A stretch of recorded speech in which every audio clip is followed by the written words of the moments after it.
Hello, everyone. We are back with another episode of Our Roots in Tea, and we are here because we want to explore our minds and everything around us through spiritual journey, awakening, meditation, philosophy, life purpose, life meaning, all that good stuff, and healing.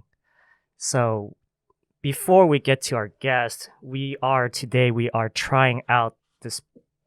The tea brand is Taylor's. I bought like a variety of tea box. So this one we are trying the Earl Grey Tea. Yeah, very English today. But yeah, we don't have any breakfast items, but it's cool. It's cool. But anyways, today we have our lovely guest. I don't want to mispronounce her last name, but I'm just gonna say Megan. I'll have her. Ozurovich. Okay. Yeah, I know. It's a long one. It took me till third grade to know how to pronounce it properly. So okay, I don't take any offense. Okay, Ozurovich. Yes. Okay, there you go. Okay, well, Russian, right? Obviously. Well, it's Croatian, so it's similar language-ish and culture. And okay, great. Okay, yeah. Cool. All right. So, I like to dive into these conversations really right away. I'm sure along the way, Megan here would, she'll tell her backstory. But, well, the first question I like to ask is, do you believe that we all have a spiritual link? Oh, absolutely. Absolutely. Just for an example, when you reached out to me about doing this podcast, and you said the last podcast was specifically about this form of meditation that I had literally Googled the day before that I'd never heard about, but I had actually practiced before. Yeah. And I was like, that to me was the spiritual link confirmation of this is something that I want to invest my time in. And that's just an example of source energy, an example of all of us being connected in some way. And we all are one consciousness, one collective that is an expression of God. That's kind of the simplest way I can answer that question. But spiritual link is such a broad, we can go down so many different practices and outlets of what a spiritual link is.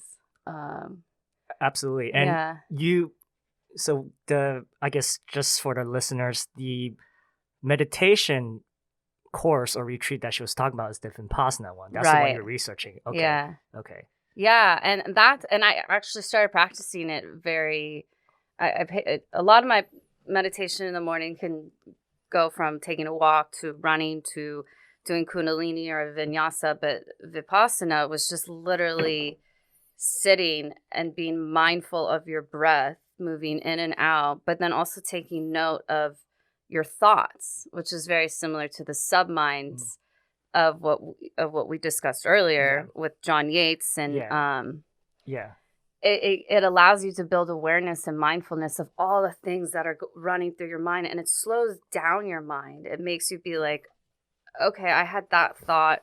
Let's compartmentalize that to something else. And then, you'll once you label or compartmentalize that thought, you're like, okay, now bring it back to my breath, bring it back to the sensations in my body, and just focus on your body. And you can feel your body relax. You can feel your organs kind of breathe or just actually activate the way that it should be operating. Because sometimes I can feel like my digestion just begin to pass through me, and it's your digestion, your stomach is your second brain.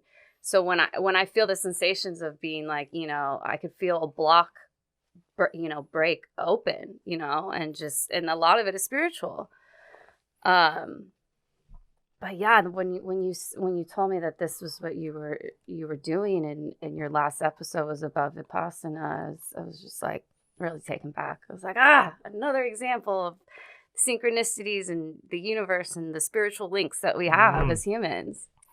Right. And also for people who don't know, she was talking about this passage that we read is by this person called named John Yates. We'll get to that. Later on, but because earlier we were chatting, and you were telling me kind of like your backstory. And it's actually very interesting. I thought, and because there has to be something that happened for you to all of a sudden shift your mindset and then think to yourself, oh, you know what? I'm gonna try to, find my way around this spiritual type of journey. So can you tell us a little bit about? Gosh, I've had a few awakenings in my life. Probably the first one was when I was 17, and I went to an intervention program, which later on brought me to the Peace Corps as a 17-year-old. So it wasn't necessarily the Peace Corps, but it was a youth Peace Corps program called AmeriCorps Vista, and I was able to travel and do humanitarian work. But then when I came home, things didn't work out with my parents. I had to go to school on my own, had to pay rent on my own. So all of everything that's happened in my life has led me to different levels of, I guess, consciousness and spirituality. But I don't want to dig too deep into, my elementary past from 17 to like 20. But my very first awakening, when I finally got in touch with a spiritual mentor who changed my life, was in 2012. I was engaged. I had everything, just like a perfect lifestyle set up for me, but I was miserable. I was suicidal, and I needed help, and I couldn't understand why. And I finally seeked out a therapist who studies meditation, yoga teacher, just really wise, really well read into the spiritual culture and different religions. And she finally brought me out of my, darkness. And the first thing that I read that really made me go was Paul Ferrini, and it was about Christ consciousness. And he really took the Christ teachings and reinterpreted it into more of I guess you could say like a new age language. And he goes into dimensions and a lot of like existential esoteric stuff, and it really allowed me to break free from this darkness. And then from there I went into yoga. Kundalini yoga was another mind breaker for me. That was like 2013. That sounds interesting. That got me sober. That brought breath work in a way that I mean, you can get, it's the best form of yoga for a recovering addict, because once you realize how you can use your breath and to feel the actual Kundalini rise within your body, you get lit. Like it's like taking a bong rip. And I'm like, there's been a few times where I've like almost fallen forward, like not passed out, but just like you could feel the rise just come up through you. And like some of the teachers are like, "Are you okay?" I'm like, "No, I'm good. I'm just lit. Like I'll come back." But this basically is almost a feeling of taking psychedelic. Yeah, not really psychedelics. It's more just like you feel very, very, very light bodied, and your whole day is just like you're just activated. You're conscious. You're aware. Magic happens. Synchronicities, miracles. Just our body is a computer. I think we forget that we're a spirit inside of a body computer, and once we learn how to tap in and to turn and twink and edit our computer, it shifts everything for you. So what I'm curious about is that, I don't know, from your point of view, is why? Because when you start doing your meditation, your routine, you start to feel your breath. You start to kind of feel all your body parts and even organs of sensations. Why do you think that, maybe not just for you but for other people, why do you think that before they have never really felt it, but then now when because they don't teach that to you in school. They don't. They are starting to now. If kids in preschool are starting to learn how to do yoga, and we've never, not even PE. I mean, there was an outlet to like run around and scream and yell, but it's just I was also brought up Catholic, so Oh yeah. Okay. they weren't open to any of that. It kind of, I think yoga comes to you, to a lot of people that I know, especially people who grew up Catholic or Christian. Yoga usually comes to you when you're just like, you have reached rock bottom, and then somebody comes to you and they're just like, hey, there's this new form of prayer where you can activate the body, and you're just like, whoa, what? And then once you learn the body is like not only your temple but a computer, and you start to tune in, turn in, tap on. What does she say? Abraham Hicks. Do you follow Abraham Hicks? You should follow her. She is she's part of like the new age subculture, but she has some great wisdom. She channels an entity called Abraham Hicks, but her name is Esther. If you want to get into some weird wisdom, but they have a huge following. Okay. Abraham Hicks. I'll send you some links. Okay. But she or he or the entity always says tune in, turn on, tap in. I'm butchering it right now, but she just that's like her motto, and everybody uses it a lot. But it's true. When you're tuned in and turned on and tapped in, like magic just pops up all over the place. Okay.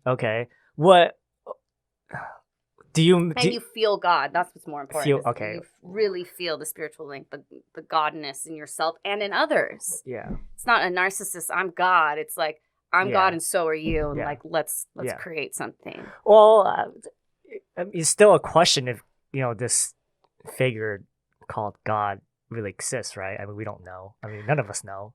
I think there's a greater power. God's an expression of greater power, source, the love and light of all humanity. I mean, God's is a broad interpretation of, I feel like, what we're talking about. It's not just some man with a Triton in the sky, Well, not that white right? Okay. Like Ariel's father in the sky. It's so scary. No. Okay, so then would you say that a lot of people are maybe their minds are clouded, or something's going on where they don't even realize and notice even something as simple as breathing, right? Absolutely. And that I see that with a lot of my friends who struggle with addiction. And I struggled with it myself. So I knew when I felt I was clouded.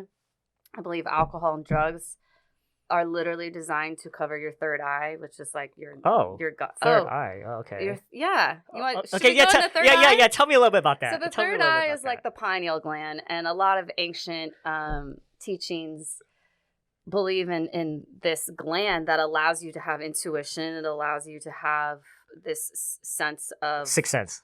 Yeah, sixth sense of like really vivid dreams. And some of these substances are designed to shut you down so that you're blind, so that you're not awoke, so that you can't see through the bullshit of some authority figures in the system and this establishment.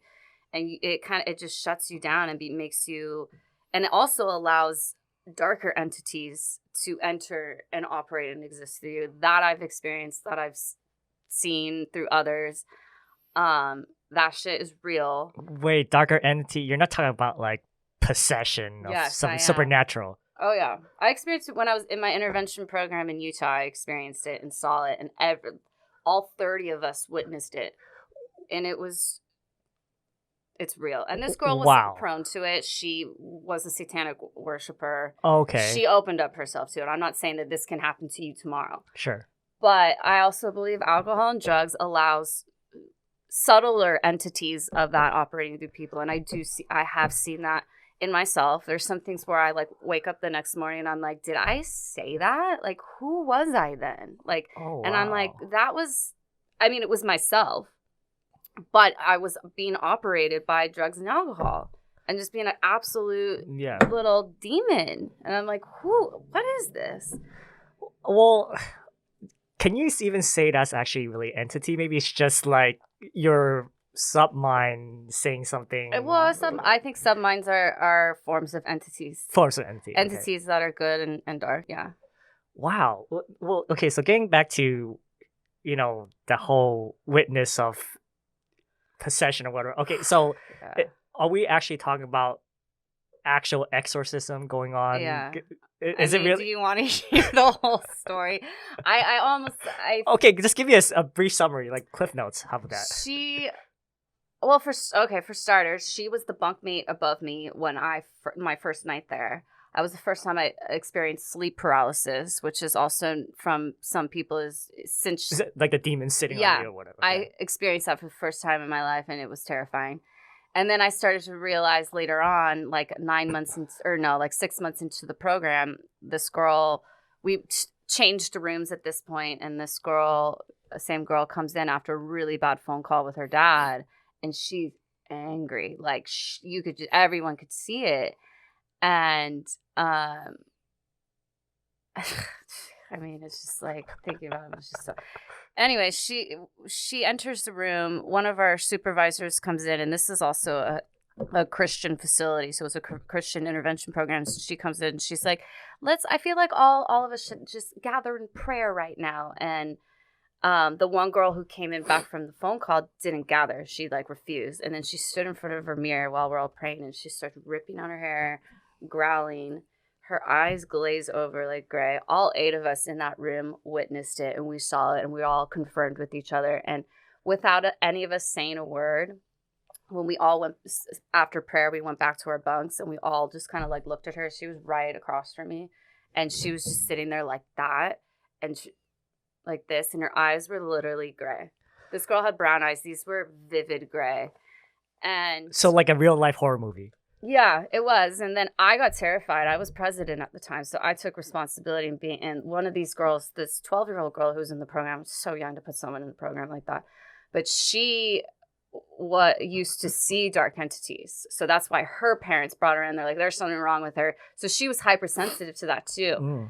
And so she starts breaking down, crying, like terrified, like, oh my God, like she could feel it. And so I jump out of the bed and I go to my supervisor. I go, something's not right with so-and-so. And she's like, I know, I already called over Pastor Sandy. So this pastor starts, as I'm entering back into the room, the girl walks past me. She bumps into me, and she's ice cold. Like everything that happened in The Exorcist is potentially real because I experienced it. Well, I mean, the room could be cold. I mean, that's why she's not. No, this was mid-August. Okay. Yeah. So she walks past me, and then Pastor Sandy comes over, and she goes, "Hey, I don't want to say her name." So, sure. Yeah, of course. And she's like, "Are you okay?" And then in this voice that was not hers, she goes, "Fuck your Jesus!" Like. And then that's when Pastor starts praying over her, and she goes, "In the name of Jesus." She got this southern accent. It was like a horror movie, but like you could have also made a weird satire out of it.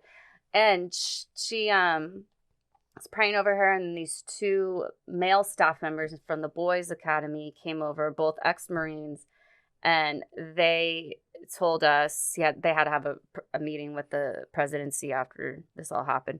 They told us that with all their strength, they could not hold down her body, and she was like convulsing everywhere. At that point, they had brought all of us into the kitchen, boys' academy and girls' academy, at 10 o'clock at night. We're all lights are out at 9:30, so shit has gone down, and everybody's just like, "What the fuck?" And we could hear just screaming bloody murder. It was not her voice. It was terrifying, and all of us were sitting there in the kitchen, just being like, "Oh wow, what the fuck?" So. The next day, she finally calms down.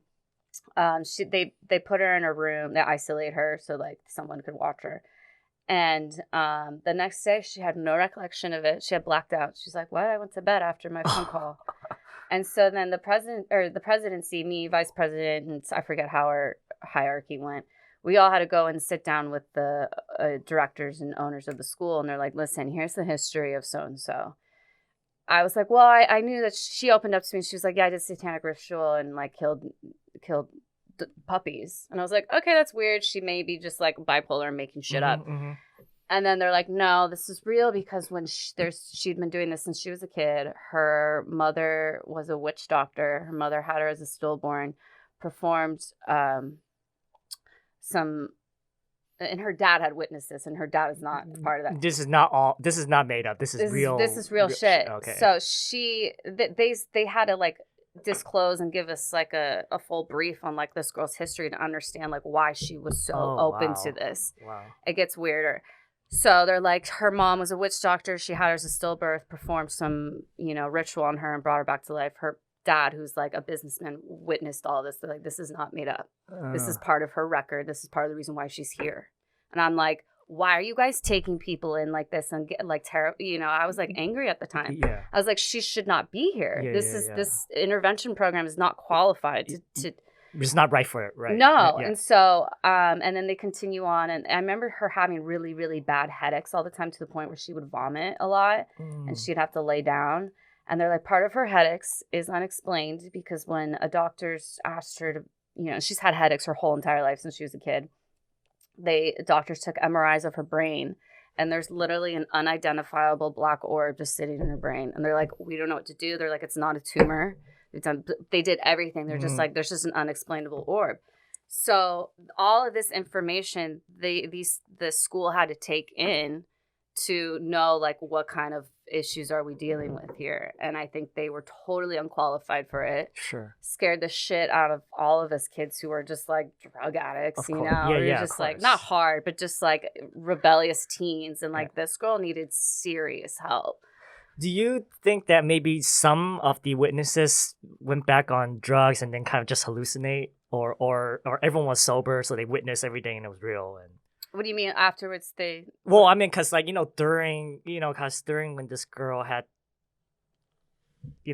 this weird gray in her eyes, and you said like everyone witnessed it, right? Mm-hmm. Is it possible that some of the witnesses, sneak in some drugs or sneak in something? Oh no, it was impossible. It's impossible. It was impossible. No, there was no drugs going on. Trust me, it wasn't like jail. This was like a real lockdown. Real locked, so sober, like you. Okay, I see. No, nobody, and like everybody there at that point had been. Yeah, no, there was.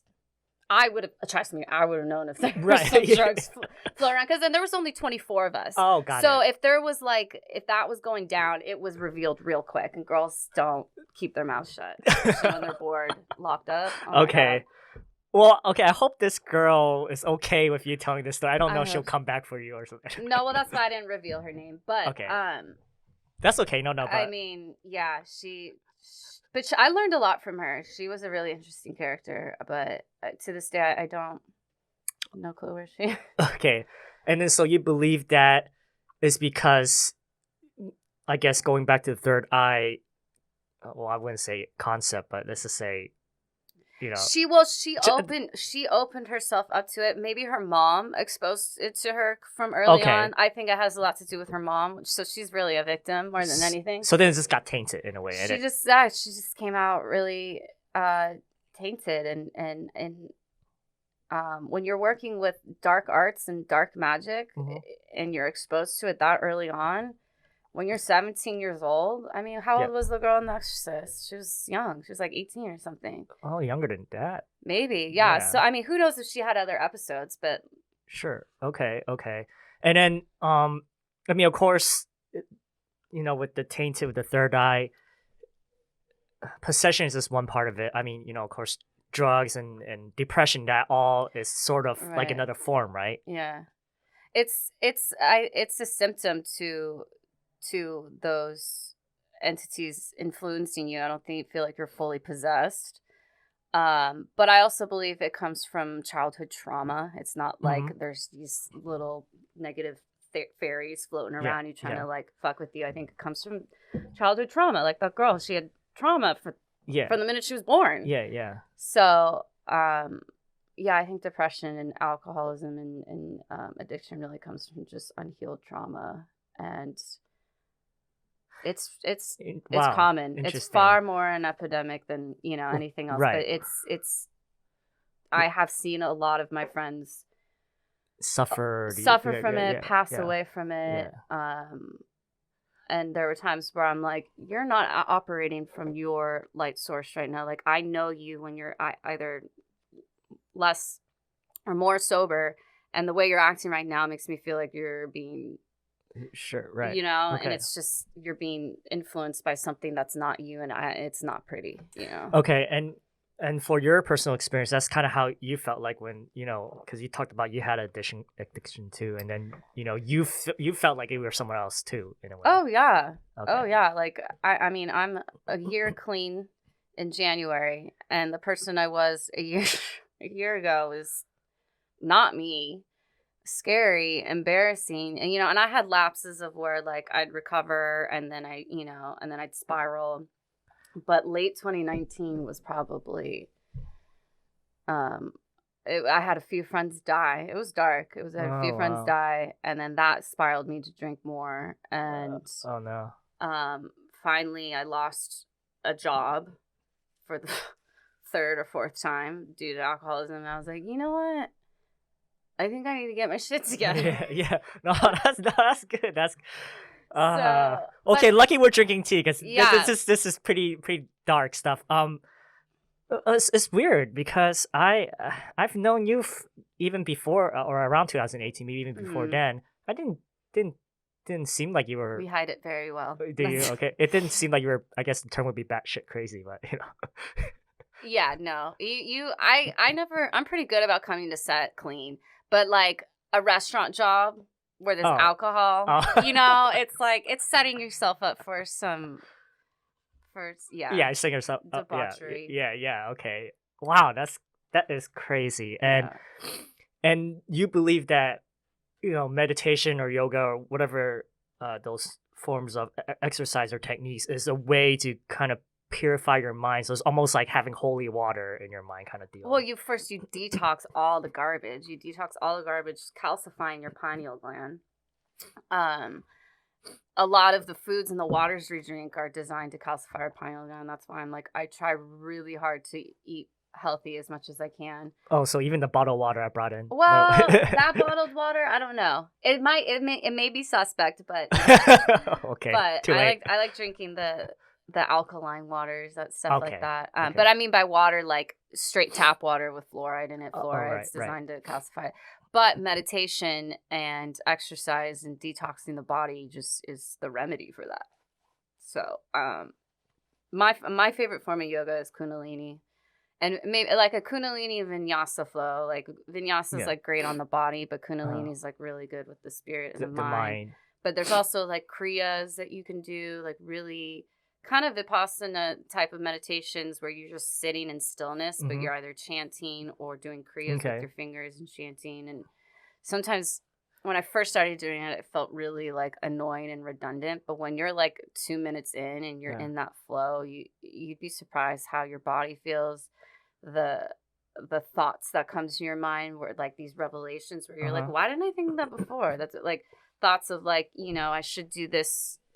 I should write about this, or I should submit this so I can get, just kind of like breaking through the matrix of the system, and different revelations come to you in the middle of these crazy meditations. Some people. Well, can you have these same revelations, through a dream or something? Yes, or just sitting idly. Okay. Sitting idly, listening to your thoughts. Sometimes I just, will stare at the wall and just like listen to my thoughts, which is kind of like what we were talking about earlier with the subminds. Yeah. Okay. No, that's good that you brought it up because that's actually something we will get into. Might as well get into now because I think that it really related to what we're talking about. So because there's this one section that from the passage that I'm going to read out, or I'm trying to not read the whole thing, but I'll post the link for people to read if they want to. So it says that nowhere is none other than the unconscious mind. The decision was made by the collective interaction of some of those unconscious subminds.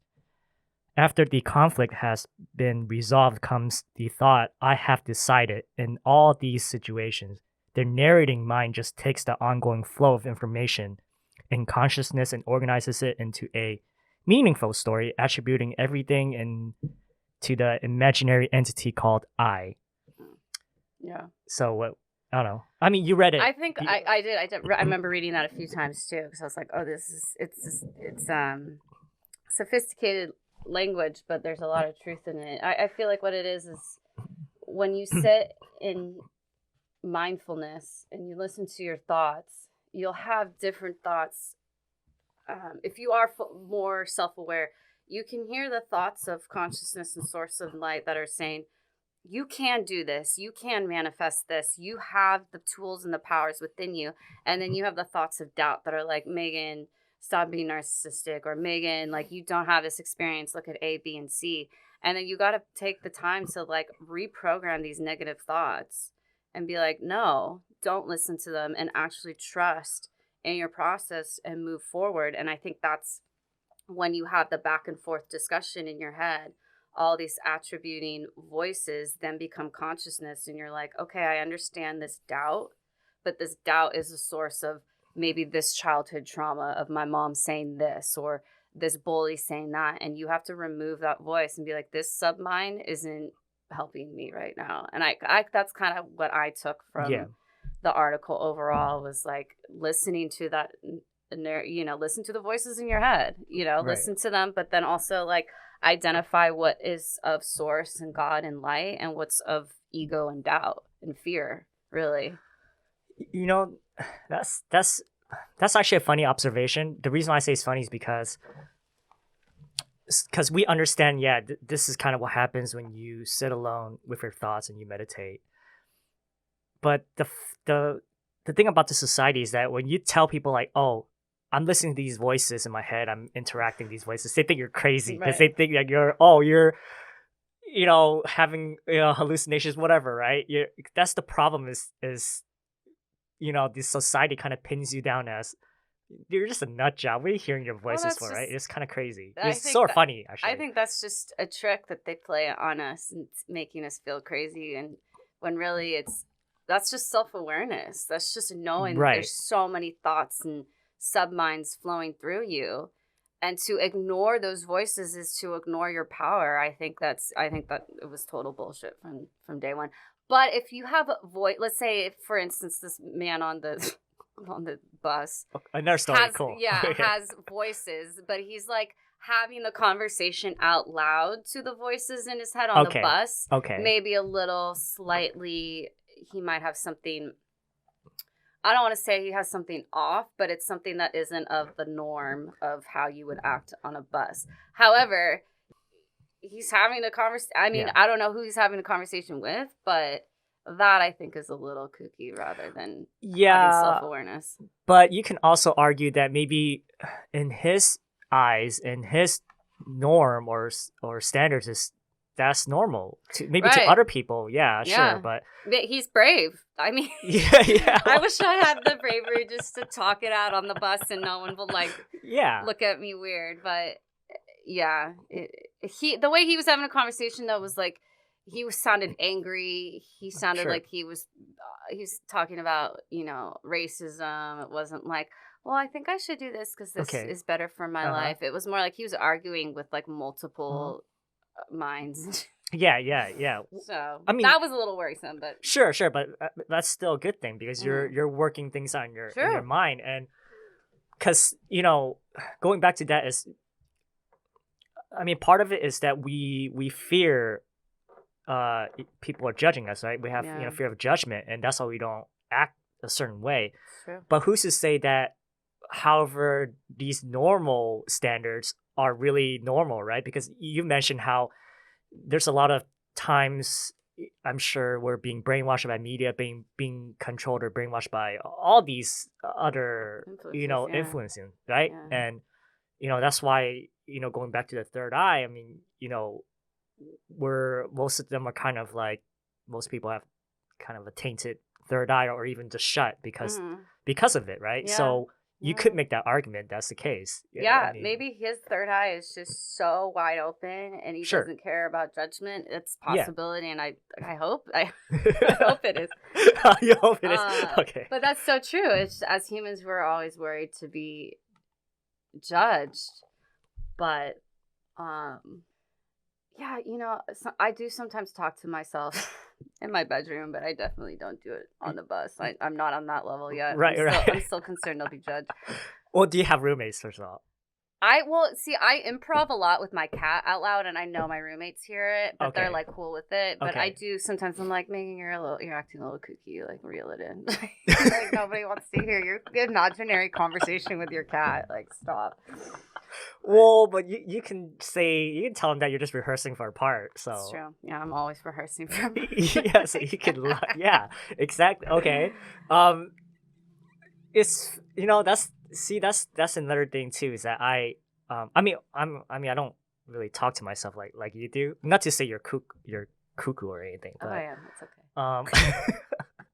It's a compliment now. It's a compliment now. Okay. Well, because I think I'm more at the level where I'm still more along the lines, like, I do fear how other people see me or think about me, because if you were to do that, let's say you're going on a date with someone, you do that. I mean, the guys could be like, what the fuck's wrong with this chick? So we always have all that. worry. We all worry. It's a human thing to always worry about, being judged. But that's also a submind too. Yes. It's like, well, do you want to be judged? It's like, do I care? How much true. do I really care? But I think it's a natural human instinct to have that, and it's just management at this point. It is.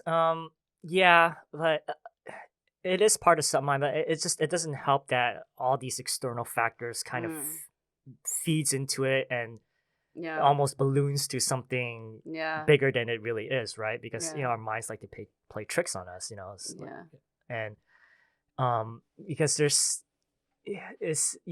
was actually having this conversation with another friend of mine yesterday, and because I recently listened to another podcast, they were saying that a lot of the mental illnesses, such as depression, anxiety, whatever you want to call it, they're kind of like the biggest con on the mind. The reason why they say this the biggest con is because our minds always, I guess, tell these false stories, and then we tend to believe them. And a lot of people do that. I still do that myself. I'm a victim, and I just think it's bad. I don't know how that can be corrected, even if people, I guess everyone has to really sit down and meditate and connect with their spiritual self to understand, like, these are just thoughts, Yeah, I feel like that's always going to be there. I think that's part of spiritual warfare. I think that's just, it's a matter of managing it, or also just having the awareness of, like, oh, that voice just, the peanut part of the peanut gallery of my mind just spoke up. Let's just, and I think being aware of when it happens rather than, like, listening to it unconsciously and believing it and acting upon it. But those voices are always going to be there. You just have to just kind of, like, slow yourself down, which is what a lot of people do through meditation, and learn to either reprogram or manage those thoughts, and just leave them in the peanut gallery. Be like, that's cute, but no. Yeah. Okay. This may be a little personal, but what's the most common voice that you hear all the time in your head? Gosh, that's hard to say. I would something that's I think it's something just normal. Is like, you're just not good enough. I think it's just the common, like, self-destructive shame pattern that most of us go through. I think another submind which popped up in my dream last night was like, oh, it's just one drink, or it's just this or a certain situation will happen where it's like, well, fuck it, just drink. That one really messes with me. Like, I had a dream last night where it told me to drink, and I woke up so grateful that it was a dream, that I was still sober in my waking life. But those subminds still come up and challenge me and kind of test me. So do you often, like, when you see, a bottle of alcohol, do you often hear a voice, like, kind of trying to tempt you, draw you back in? When I see a bottle of alcohol, I've reprogrammed my voice to be like, ew, that's gross. Oh, nice. Find an alternative beverage for your oral fixation. That's what I think. Yeah. Well, like a tea. Oh, yeah, absolutely. I do. No, really. Sometimes I order tea. Well, reprogramming your mind is pretty difficult. It's an everyday practice, right? You can't just wake up the next morning, hey, you know what? I'm gonna rewire my brain to think this, because you can't do that. Takes It's a just, lot of time of self-reflection. I journal a lot. oh, do you? Okay, cool. Journaling is another form of meditation that I love because sometimes I just write down my thoughts. Like or every day or I usually every day. okay. And sometimes it could just be a page of just phrases. It Okay. doesn't have to be like "Dear Diary." It's just like right. bullshit all over the place. Okay. Thoughts that come to me, thoughts that come to me, and then I find ways to reprogram that thought to something else. I'll write down a lot. I really believe in the power of written word, and manifestation. I think Judaism goes into a lot of the power of the written word. I don't know. I don't know much about Judaism. Yeah, I think it's like the power of the sigil. Okay. SIGIL.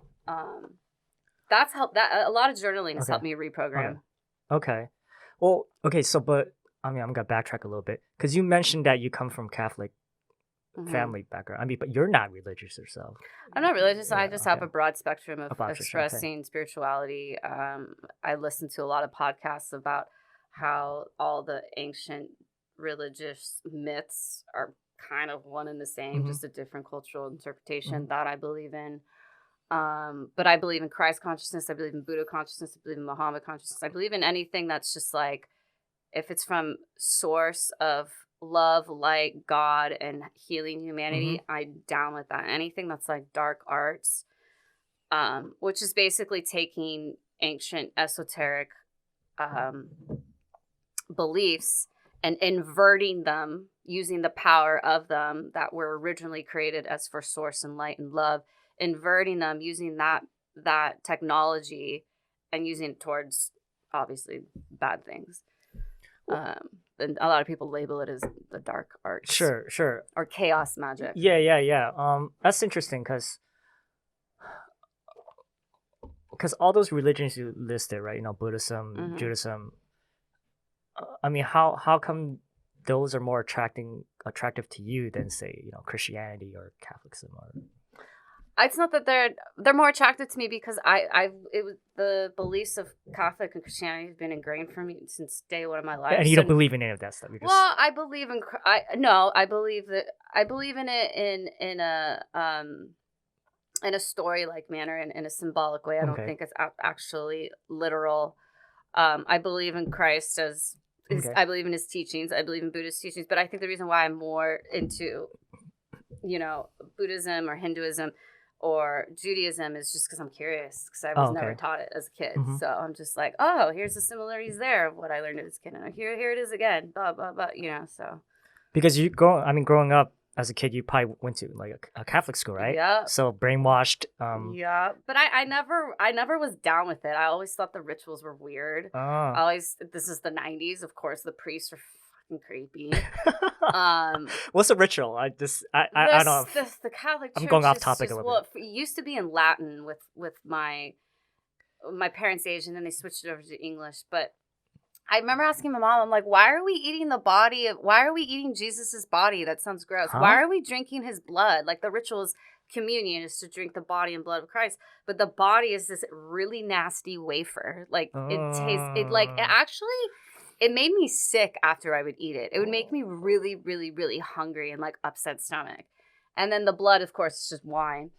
And I just remember as a kid being like, why are we doing like, she's like, Mom, it's like, well, it's symbolic. I'm like, but why is it symbolic to eat somebody's blood? And we can go down a whole rabbit hole. Yes. Like the rituals being dark, but I'm not going to even go there. There's a whole different part. But it never resonated with me all the way through high school. It never resonated with me.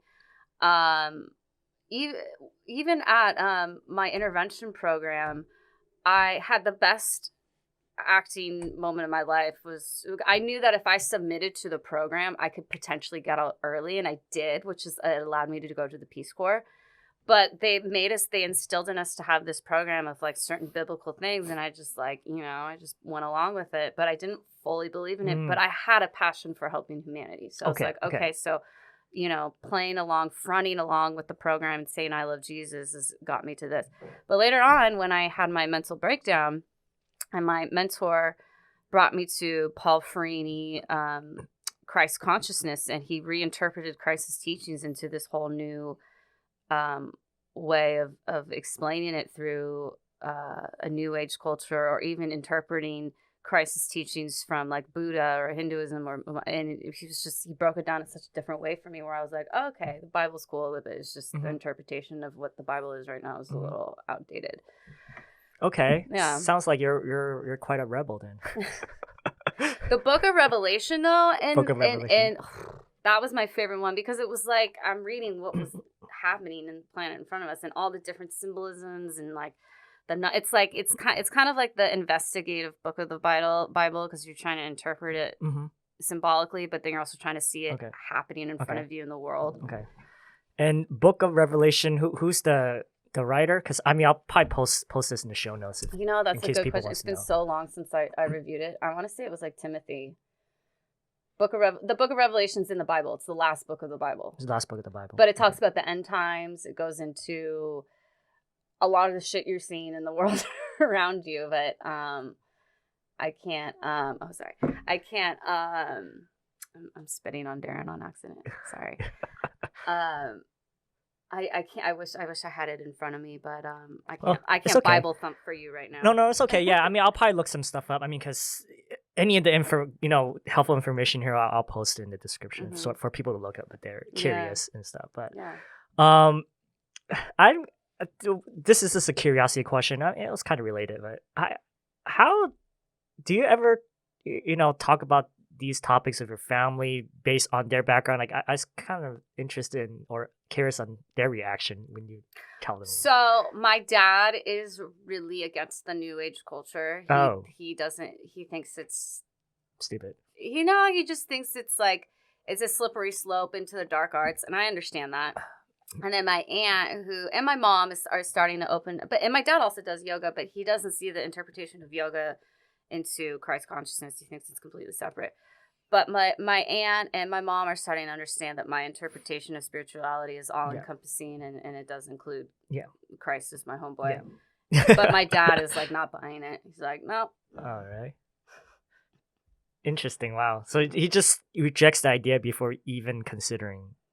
I sent him that book by Paul Ferrini, and he never got back to me. Where it talks about Christ consciousness in an interpretation Christ of like new age language and new age ideas. Yeah. Paul Ferrini, okay. Yeah. Probably find out on Amazon, right? Yeah, you can. He's got a few books. He's great. I love him. Okay, that's cool. No, this is really great stuff. Just because, I think coming from your background, it sounds like you've experienced a lot more than most people have in their lifetimes. Some days I'm reminded that I'm like, oh yeah, no, I never experienced.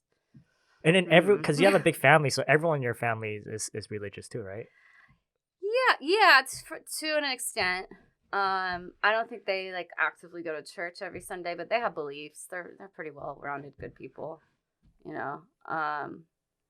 But my family's huge, so if you're talking about my immediate family or my extended family, it's a different conversation. Some people in my extended family are very just don't practice anything. Some are very like strictly Catholic. Like a lot of my family in Croatia, my dad's cousin does Medjugorje tours in Croatia. Medjugorje is where they had the sighting of Mary, so it's a very like Catholic organization, and so she's hardcore Catholic, and she was not okay with me reaching out to a medium. Yeah. You did? Oh, you reached out to medium. A medium did a reading on me. There's a lot of people who claim themselves as mediums and do readings. I honestly think they Google you and look at your Instagram and Facebook or whatever, which is fine. I mean, it's a good way to like, get an understanding of the person, but I don't think they're like some powerful mediums who like don't even need to see anything about you and can just read you like over the phone or whatever. And so I shared with them some of the things that I learned from this medium, and they just like came at me with Bible verses. So they're frauds in a way. Not frauds. They just are really indoctrinated in that world, and that's okay. I mean, I'm probably generalizing, but maybe I see this in movies too much. Always feels like that mediums are just kind of like fortune cookie tellers, just telling these fortune cookies like quotes or whatever for you. It kind of feels like it, but sometimes it could be. You got to seek out the right people. You got to feel it out. I've been I've been stopped by people in the street who've wanted to give me free readings, and I'll take it in. I'll take in what I feel resonates with me, and I'll let go of what doesn't. Okay. But I also am very wary that, some of these people aren't as qualified as others. Sure. So a lot of these Instagram people, they have good hearts. They want to help people, but there's people who are like 80-year-old shamans who've done so much work, worked in the CIA, all that, Yeah. Okay. No, this is actually really fascinating. I know I want to ask more. I mean, especially the medium part, because I don't know, I'm always kind of skeptical.